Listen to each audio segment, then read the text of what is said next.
The Origins of Clades, Geology 204, The Fossil Record, Notes from the Fossil Record Project, by Nicole Torres, Griffin Moskowitz, Erin, and Derek Jensen, Section 0103. Arthropod Fossil Data. This article talks about how most of the major arthropod clades have been long contentious. Molecular phylogenies have recorded topologies that other phenologies have not, which include hexapods. From this, they showed a congruence between molecular and morphological phenologies from 753 morphological characters from 309 fossils. Fossil morphology mitigated long-branching artifacts by myconoids, and when the fossils are included, they resolve with electrolytes rather than as a taxon to other arthropods. Background of arthropods. Arthropod taxonomy varies significantly because they are always in a constant change. Arthropods were around nearly 500 million years ago, which is right in the middle of the Cambrian era. Many of these arthropods include pycnoids, which were sea spiders, electrolytes, which are horseshoes, crabs, and arachnids, myriapods, which are centipedes and millipedes, hexapods, which are insects and gnawing relatives, and crustaceans, with crabs, lobsters, barnacles, etc. Hypothesis. Paradoxopoda, or Myriacoleta hypothesis as a sister taxon to Chilurata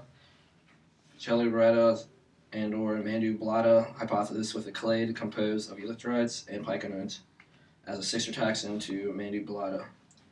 Cormagondia hypothesis with pycnoids as sister taxons to all other arthropods. Analysis of arthropods. Each analysis recovered a fundamental split in Arthropoda. Chilurata and Mandibulata, the two main clades, have a unique fossil stem. These findings imply that post-antennal appendages aren't homologous to Chilurates, but mandibulate are to the arthropod stem group. Analysis of Pycnoidea. Phenology shows that the pycnoids and the electrolytes are sister taxa. Many characters that support phylogeny of the Cormygida occur in the pycnoid stem lineage, but do not support Cormygida in the full analysis. From this, we can tell that Cormygida is an attraction from Electorata and Mandibulata caused by the reduction in arthropod characters and pycnoids. Analysis. Hexapoda. There's a 6-group relationship between hexapoda and crustacean that is recovered in extant only in equally weighted trees, but not with the implied weights, where crustacea is paraphyletic with respect to hexapoda. When myriapods are removed from these data sets, the remipeds resolve as a closet extant sister taxon to hexapods. Amphores of a remiped hexapod clade are simplomorphic for tetraconata and extant only because they share presence in myriapods. Results. The 173 taxa and 580 characters used were supplemented with a further 183 taxa and 173 characters. The total dataset consisted of 311 taxa and 753 characters.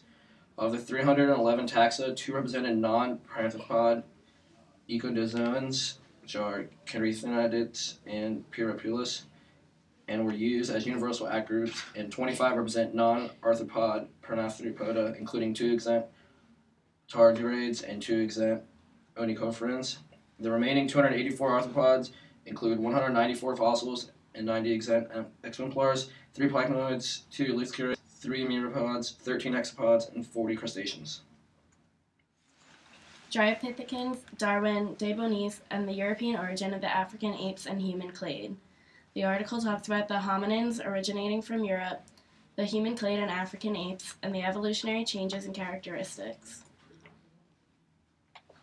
Background and question. The Dryopithecus is a fossil ape that was originally found in Europe.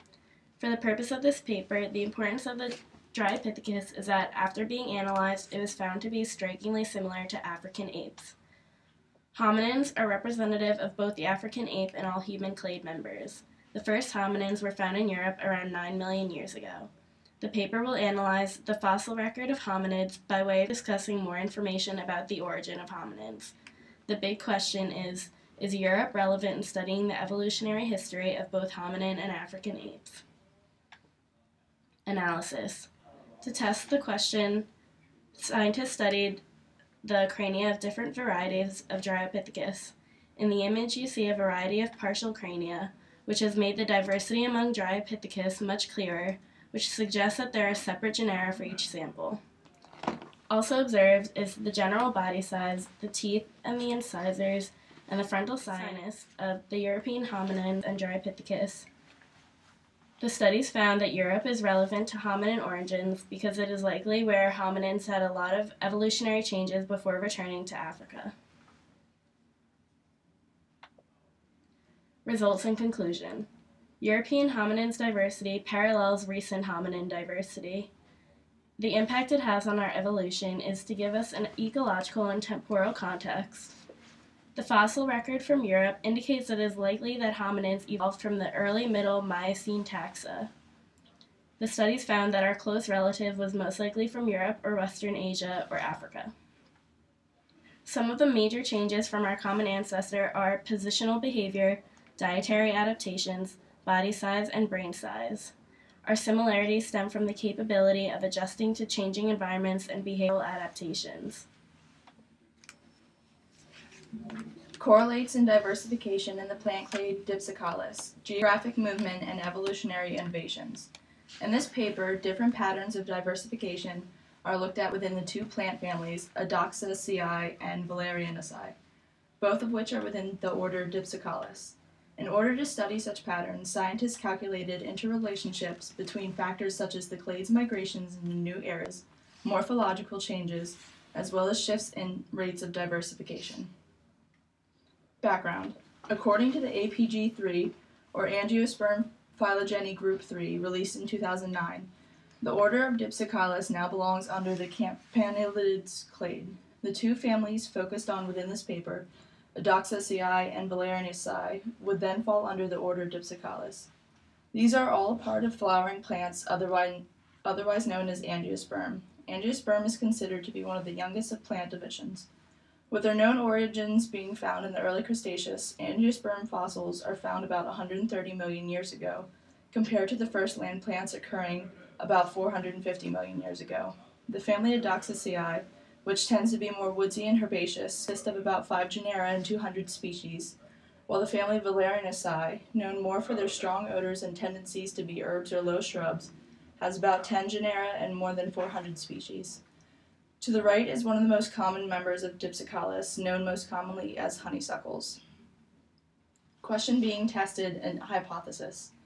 In this paper, the main question that is being focused on is whether or not changes in diversification of a clade, as well as any other of its lower levels, are related to the species' movement into new areas, certain morphological changes, or shifts in rates of diversification. It also looks into whether any of these work together in affecting this as well. The focus will be on the families of Donoghue and of Valerianaceae. In answer to this question, those conducting this research believe that rates of diversification are constants and any changes within these shifts are not caused by morphological or biogeographical changes. Analysis conducted. The analysis in this paper can most easily be broken down into 4 main steps: phylogenetic analysis and divergence time estimation, locating diversification rate shifts, evaluating patterns of morphological evolution and correlations with diversification rate, as well as identifying geographical dispersal events. By studying fossils of the families, they were able to decipher how each of these related to them. Once each of these steps was carried out, scientists then gathered the data together to see if there was in fact any types of correlations. The image to the right was used within the paper to give visual aid to the analytical design. Results.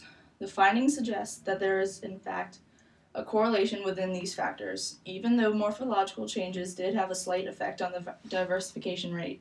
The most notable relationship was between diversification rate shifts and biogeographical changes. Not only did these findings prove their hypothesis wrong, but they also helped to show the need for studying movements in clades when discussing diversification. Dating clades with fossils and molecules. Background. Dating fossils used to be left up to paleontology. However, recent advances in molecular biology allow for a different approach. However, the effectiveness of this different approach is debatable. Questions being tested. Is hard evidence better than soft-bounded evidence? And is the molecular biology a reliable way to test the age of a fossil? Analysis conducted. Data. Observe previously published sources of data on Annonaceae to compare the seed and plant fossil record. Study data from studies dating back to 1960 on the evidence for the ages of clades. Methods. Testing of the previous taxon DNA sequences. Resulting implications. Using hard fossil evidence is more reliable than molecules. Molecular biology is to an extent reliable in dating fossils, but it needs some outside information, usually coming from the fossil record. Final summary. Over time, clades have evolved through various external and internal influences, whether it be environment and location or competition within that causes clades to evolve and drift apart from each other. All factors are taken into account in terms of clade success.